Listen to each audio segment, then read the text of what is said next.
Hey everyone, planning to explore Paris by Lime Bike? Here's everything you need to know. Let's get started. First, download the Lime app on your iPhone or smartphone. Then, create an account with your email or phone and add a payment method, credit or debit card. And after that, enable location services so the app can show nearby bikes. And open the app and use the map to locate nearby Lime bikes. They show up as icons close to your locations.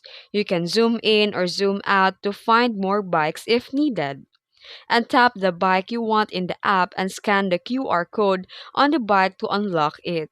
Some cities also let you reserve a bike for a few minutes before you get there. Always wear a helmet for safety. Follow the traffic rules and stick to bike lanes when possible.